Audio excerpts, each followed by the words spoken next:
Everywhere we go, people wanna know what's up, little bro. Who That's, we that's are. good, big bro. Oh, we tell them we are JEGANU, mighty, mighty JEGANU.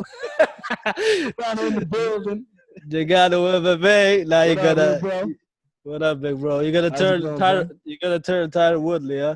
Hey, man. Falling in and out of love, in and out of Hey, love with you. bro, Falling- man, look at you with your little like vocal filter. You look like the Frozen one. If I Not love, falling out of love with you. Falling- What's up, man? How you doing, That's bro? good, bro.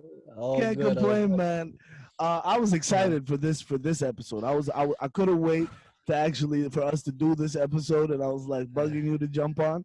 Let's go. This weekend's fight night, man.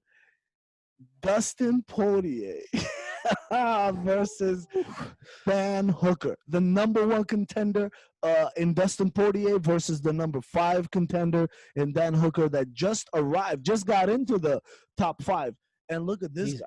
He's hungry. making He's work. He absolutely ain't got hungry. time, bro. He's absolutely hungry, man. Dan Hooker, bro, like he's on a tear. Hey, Lately, man. he's on a tear. Honestly, I think as a matchup, all right. Who do you got first? Because let's do it a little different. Give me your prediction and then tell me why. Okay.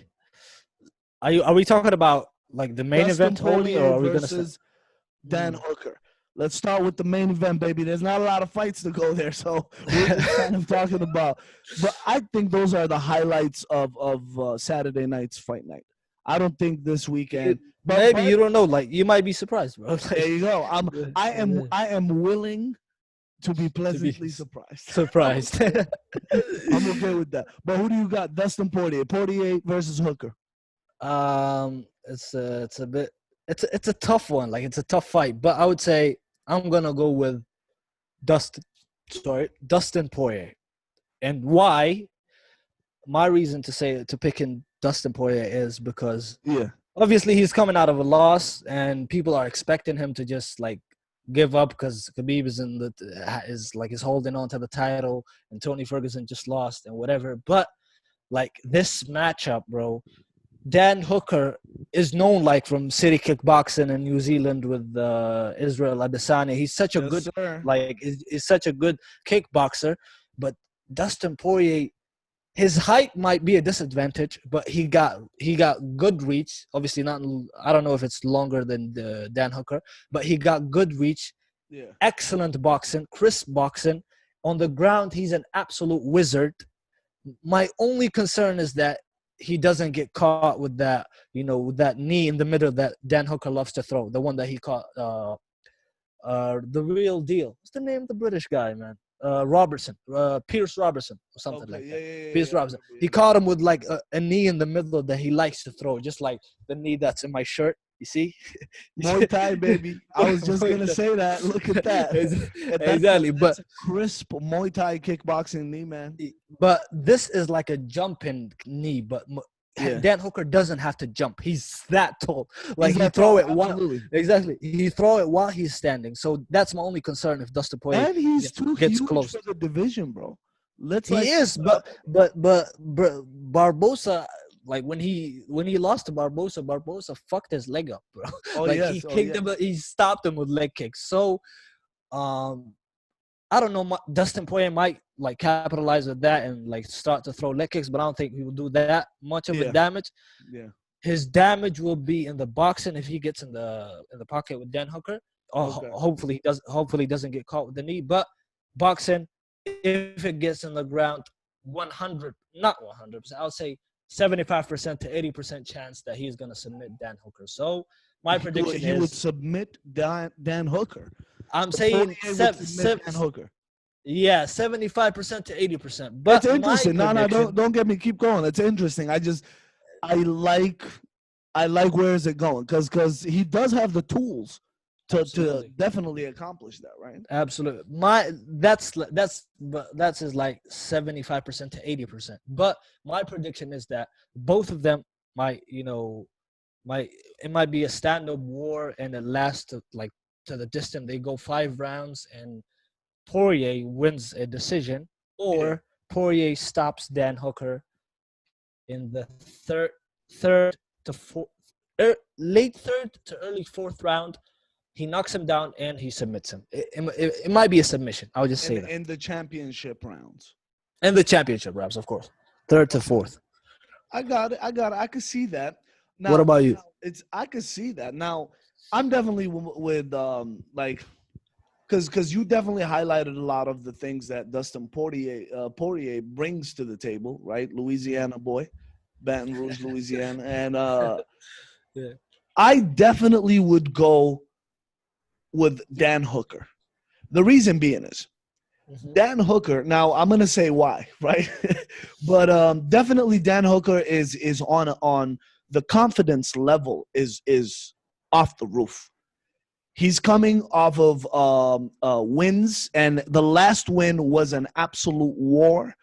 Dan Hooker versus Paul Felder. Now, the reason I'm saying this is that Paul Felder, even though was a little shorter than Dan Hooker, but he actually had difficulty dealing with the reach of Dan Hooker, right? And the timing in the beginning. Now, the reason I'm saying that is because, if I'm not mistaken, Dustin Poirier is shorter in stature than Paul Felder. Obviously. So he's gonna have to combat the reach when we're talking about Dan Hooker right now. Also, Dan Hooker is not a slouch on the ground. Now, it's not his forte, right? It's not his expertise, but definitely I think Dan Hooker and the City Kickboxing team in general, as we've seen it displayed with Israel Adesanya and Yoel Romero, their game plans usually for powerful boxers and people who carry knockout power in their hand is always stay outside, pick your shots, and deposit in the bank by giving into the body. Start kicking, go through it, hit the body, hit the legs, rack up points, and try to tear and slow down your opponent, right? And in the process, don't get caught, right? So they're playing in terms of a smart game that will win them fights, because their background is kickboxing. New Zealand, that part of the world, where Thailand, the T-shirt that you're wearing, most of the pro kickboxers in New Zealand are like, they're pros in Thailand. So the reason I'm going with Dan Hooker is Dan Hooker will keep him outside. He's going to piece him up with his striking, and his movement, lateral movement, it's going to give Dustin Poirier problems. I think so. Now, if you're going to ask me for a specific prediction, I would definitely say Dan Hooker, unanimous decision, 5th round. The reason I'm saying this is now to follow up, we saw a lot of holes, not really holes, but a lot of things that you can take advantage of in Dan Hooker's game in the last fight with Paul Felder, right? And it was a close fight. I actually had Paul Felder winning, but that's what I was gonna say. It's a questionable win. It was a questionable win. You can't be mad at it. It was so close. You can't. If either or won it, I would have been like, okay, yeah, like that's it makes sense because it was that close. But I definitely have Dan Hooker in terms of progressing in his skill set and getting better. We've seen Dan Hooker, his loss. He lost with a body shot. Who was it? Barbosa? Was it Barbosa? No. Barbosa. He kicked the shit out of his leg. Then I think he kicked him in the body or something. In the body, yeah. I remember that fight where his midsection was a problem, right? And what's that? From a technical side, it's movement. You're getting hit. You're getting body kicks because you're not moving. So his movement elevated in the next fight.